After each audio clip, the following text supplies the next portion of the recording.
So a film that's coming out in a couple of weeks, which I'm hearing a lot of good buzz for. I've seen some people similar in your position who have had a chance to see it. I saw some people put on their Instagram, this is one of the best things I've seen of this year so far. So I'm very curious to hear.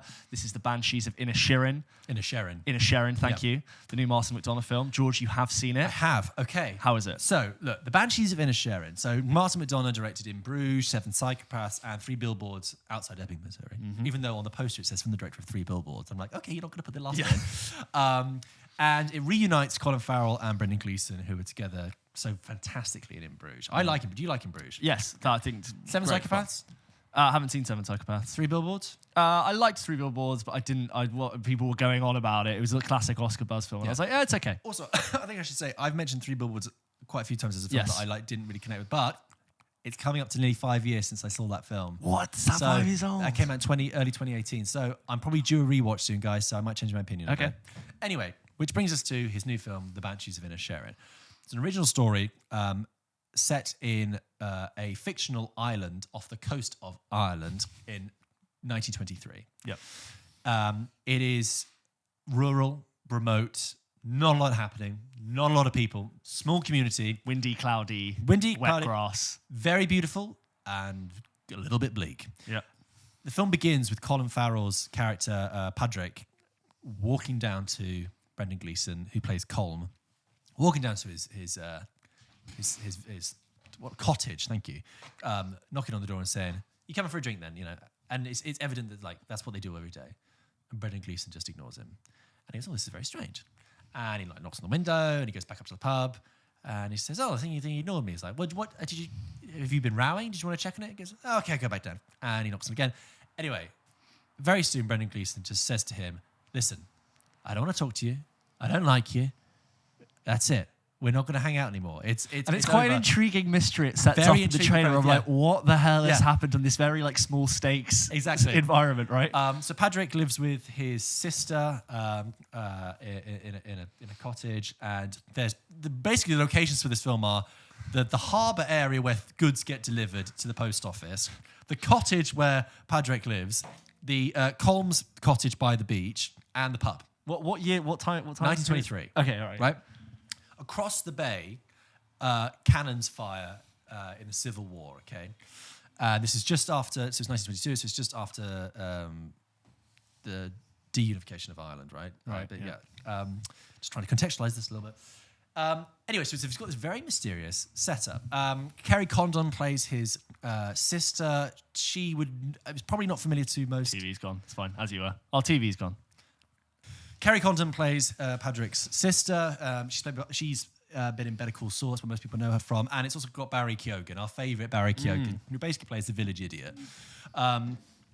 And you have this then very strange tale about friendship. I would describe The Banshees of Inisherin as a film about love, hate, and friendship. Okay, hate really definitively. You've got this comedic, mysterious premise at its heart, which is why isn't Colm talking to Padraig anymore? Okay, because it infuriates Padraig. He just completely sends him into a downward spiral. He just cannot work it out at all. But Padraig is not the sharpest of guys, and he knows that, and everyone looks at him a little bit sympathetically, like, "Oh, okay, It's clear that his sister is much brighter, much smarter. Their parents are long gone. They've got a couple of animals, but she is clearly better suited elsewhere, right, and dreams of a better life. And Colm is widowed and clearly hiding some sort of sadness. What I think is interesting about the Banshees of Inisherin is the island they live on. Oh, okay. Right. Sorry, I should have explained that. Yeah. Is you have this mysterious comedic premise and this sort of tension on the surface of it, which, if you're a fan of Martin McDonagh, you'll be happy to know that this delves into that kind of black humour that you're dealing with. Spouts of violence, spouts of silliness, and then the odd intellectual musing. Martin McDonagh, like I talked about with Sam Mendes, The Empire, has a theatrical background. And it's very interesting because when we talked about The Whale last week, which I said is a play, the Banshees of Inisherin has the tempos very much of a play drama. Small location, few characters, and its kind of sort of structure and an intricate concept at its heart, but it doesn't play that at all. It's very cinematic and changes locations. I was in a Martin McDonagh play as part of my a GCSE or Which A-level one? drama, Hangman. the Pillow Man. Oh, right. Okay, yeah. Anyway, so on the surface, you have that really interesting thing. And, watching Colin Farrell and Brendan Gleeson spark off each other is always fun. Two great performers, and it is funny and witty. But underneath that, what you actually get is a musing that is more philosophical and kind of existential. There is a question underneath more about loneliness, isolation, despair, and what it is like and feels like to be living in 1923's Ireland, on an island off the coast of Ireland, when there's nothing happening. That's the most interesting thing about it. When I've seen quotes say, "Oh, it's shudderingly funny and laugh and love," like that's not what Martin McDonagh does. I think In Bruges, by country mile, is much funnier and a lot sharper than this film. But this film still does deliver many good few lines.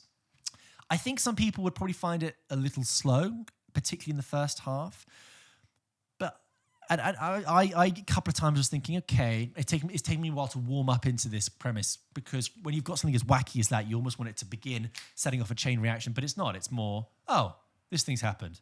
So I'm going to walk up the path again and go and speak to this person and sit with them and talk like that for a bit.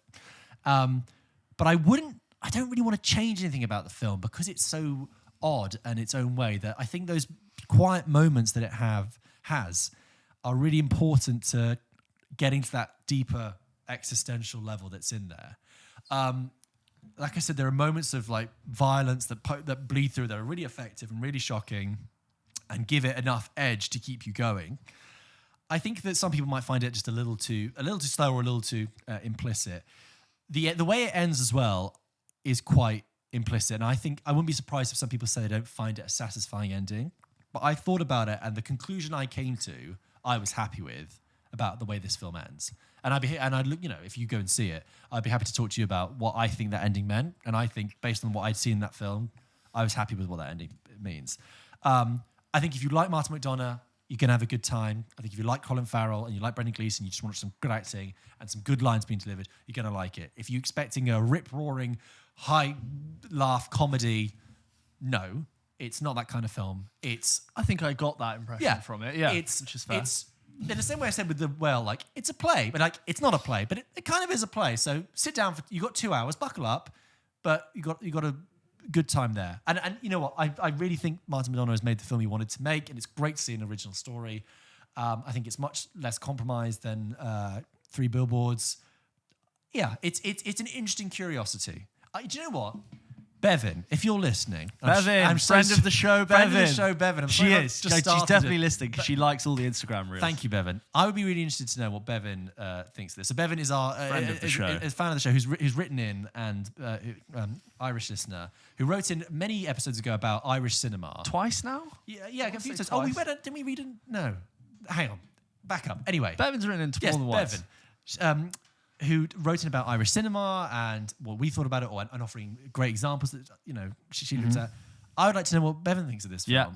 A film The made Irish by correspondent. an Anglo-Irish writer-director with an Irish cast, filmed in Ireland, made in Ireland, about Ireland. Bevan, and any other listeners out there who happen to be from Ireland, please do. No, I'm sure there's more than just Bevan. Bevan is your ambassador We now. just know Bevan. We'd love to, any Irish listeners, we'd love to hear your thoughts. It's an interesting curiosity. Yeah. I think it won't be for everyone, but I'm glad Martin McDonagh got to make it. And I left and I thought, that was quite interesting. Nice. Well, Bevan's got her homework. I also am very keen to see it. Oh, actually, do you know what? Just one last thing. It got me thinking. I was watching Colin Farrell in this. Great and everything. Great. He's a little tan in this film. And I was like, have you just come back from a month in Thailand shooting did, 13 Lives? In the Maldives. But then I got thinking, and I was like, this is the third Colin Farrell. Yeah, but he was underwater. Yeah, but not only when he's shooting the sea. You're telling me he didn't go to Koh Phangan for a little bit? On the beach. Anyway. Sunglasses. This is the third Colin Farrell performance I've seen this year. So he was in this, he was in 13 Lives, and he was in The Batman.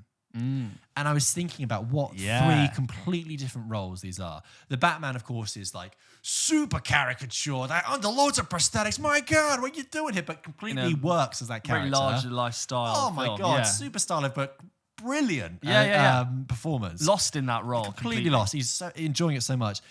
13 Lives is like the other way. He loses himself in being this completely So ordinary, yeah. ordinary IT consultant from like Brighton who flies out to Thailand. Just a guy you'd sit across from on a train and never think twice Yes, about. But exactly. even though that's Colin Farrell, it just Exactly. completely sold you, yeah. And then in this, when he's playing Podrick, he's just like, he just captures it so well. This person who's, he's not too smart, he's not too dumb, he's just so fitting in this world, but a world away from the realism of what happens in Thailand and the mad fantasy of what happens in the Batman.